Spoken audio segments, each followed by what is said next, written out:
Sabi ko muna kayo mga question. Ah, sige, sige. So, Hindi ako tatagot ng English ha, baka mamaya okay lang po.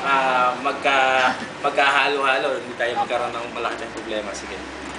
So, sir, what method does your company use in terms of quality management and how important it is? Okay, in terms of method kasi on management, method namin is kailangan maging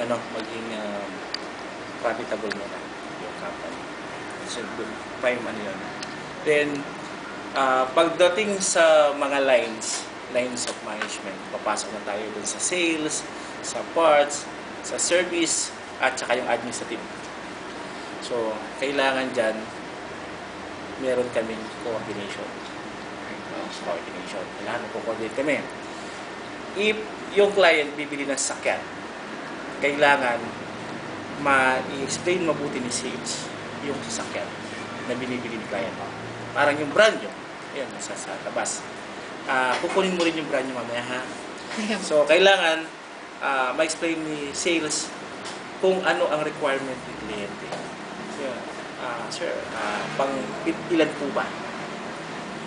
Pang sinabi ang ilan. So, for family use, kailangan medyo malaki. Pagka dalawa lang kami, so pwede konti. Now, ano yung road condition nyo?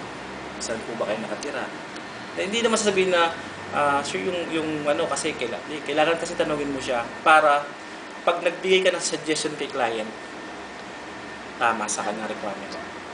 Pag hindi mo kasi sinabi yun, at kasi meron tayong mga kliyente na gusto ko to. Opo. Bibigay mo siya, wala kang choice no? Pero pag nagtanong si kliyente, kailangan bibigyan mo na siya ng choices. Okay. Pag hindi mo siya binigyan ng choices, magkakaroon ka ng problema. Halimbawa, sabihin ko, ano bang maganda? Sir, maganda ang kotse. 8 pala sila. Paano magkakasya sa kotse? So, hindi siya magkakasya. So, yung quality of management depends on ano ang gagawin mo. How will you balance from different sides of the company, of the organization. And then, how is important? Siyempre, kung hindi important yung quality of management niya, maraming masasayang. Masasayang lahat, oras, tao, resources, everything. So, kailangan yung pagpapalakad mo ng kumpanya, kasi sinasabi ni parate, yung style of management mo, kung paano ka magpapalakad. Pag hindi maganda ang style mo, kawawa yung kumpanya, di ba? Kawawa yung mga tao lahat. So, talagang, sabi nga, dapat make out of it. The best. Yan. Otherwise, magkakaroon ka ng problema. Okay? So, ano ba? So, yung next question.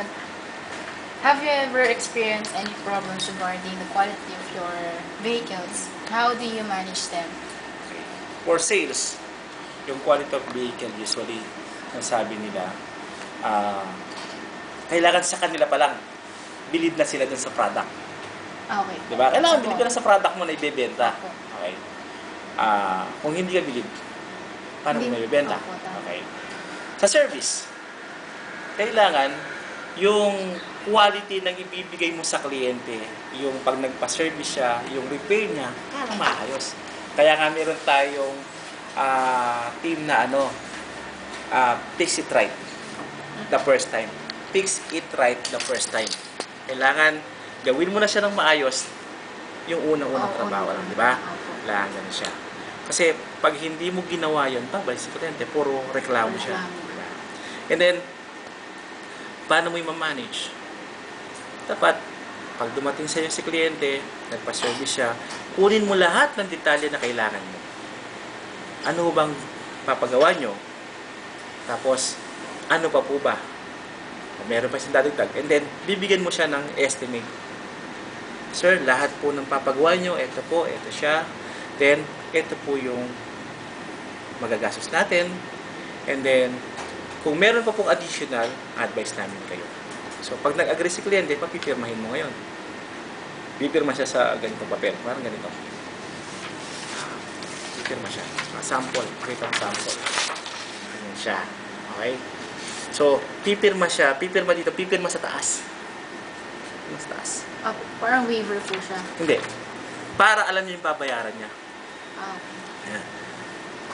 Pag sumobra, magalit si kliyente sa'yo. Pero pagka lesser dito, Okay. tutuwa sa'yo. Diba? Opo. So, ganun siya. So, dapat pipirma niya. Para in case, bakit ganito, halimbawa, sabi niya, bakit ganito yung babayaran ko? Hindi ko naman ganyan sinabi mo. Hindi sir, ito po nakapirma po kayo. So, hindi siya pwedeng sabihin. Okay nga pala. Kasi pag wala ito, in absence of this one, mag-aaway kayo ni kliyente, doon pa lang doon sa pagpaprocess mo. Kaya kailangan, bigay mo sa kanya kung ano yung mga dapat din. Para paglabas ng sakyan, nasa marereklamo. Po, tama.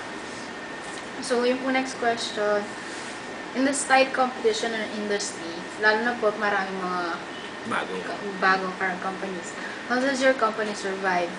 Do you have any strategic plan? Tight competition industry, normal yan. Every day, every year, nag-i-increase ang competition. Now, how does our company survive? So, dapat maging kami, truthful kami sa kliyente. And then, we give the best service that we can. Kailangan ganun siya. And, kung strategic plan, wala kaming specific na strategic. Meron kami tinatawag na value. Yung value yun yung ginagamit namin sa mga kliyente para magstay sila sa amin. Ano yung value? Ano ba value na meron kayo?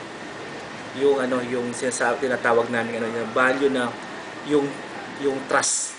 Yung trust. Para po bumalik sila sa Oh, inyo. yung trust ng client sa amin. Yan ang binavalue namin para si kliyente bumalik sa amin. Yan ay kasama nung nauna. Na pag kinuha mo yung service niya, papakita mo sa kanya. Lista mo yung mga kailangan, papakita mo yung estimate, papipirmahin mo siya, and then pag nilist mo yung unit, dapat maayos siya. No, hindi ko sasabing hindi nagkakaroon ng concern. Lahat ng mga ginagawa natin, minsan meron tayong pumapalpak. Opo. Which is normal dahil tao lang naman tayo eh. Hindi naman tayo perfect, kaya nga meron tayong magkakasama. Meron kami sa parts. Kasi ang kanilang training is on parts. Meron kami sa service, mga technician, training nila is to repair. Meron kami sa sales, ang training nila is to sell. So, combination. Pag isang tao lang kasi yun, hindi niya kaya lahat yun. Di ba? So, kahit meron tayong tinatawag na multitasking, pero may limitation. So, what makes your company different from the other companies? Yung difference niyan, actually, ang pinaka-difference lang namin sa ibang kumpanya, yung company namin is pinagkakatiwalaan na. Under Laos Group kami, so malaki yung umbrella namin.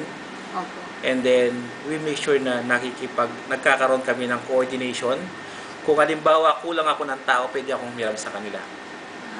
Kung kulang sila ng tao, pwede akong humiram sa akin. Kung may kulang silang, kung halimbawa, kailangan ko ng Mitsubishi para ibenta, kukuha ko sa kanila. Bibigay ko sa kliyente ko. Kung kailangan ko ng Haima, kukuha ko sa kanila, bibigay ko sa kliyente ko. Sila rin gano'n. Kung si Mitsubishi kailangan niya ng Kia, kukuha sa akin, bibigay niya. So, nag-exchange kami. Exchange kami ng products. Pero, kasi meron tayong mga kliyente na gusto niyang kausap. Isa lang. Opo. Diba? Ako lang gusto niyang kausap. O, ikaw lang gusto niyang kausap. So, tendency, lahat ng kailangan niya, kailangan ma-provide ko. As long as nasa means namin. Nasa umbrella namin. Pwede na.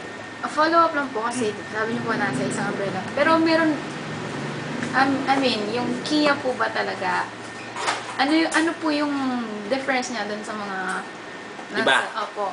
Okay. Ang difference namin kahit na grupo kami is may kanya-kanya kaming mga sistema. Like kami, ang system namin is we make sure na si kliyente pagpasok niya sa sales, bumili siya ng sasakyan, i-endorse niya kay service para makilala na kami for kanyang mga future maintenance. At kami naman sa service, i-endorse namin kay parts. Para si parts, sabihin namin, sir, pag may kailangan po kayong pyesa, dito po tayo pwedeng tumingin. So, Yan.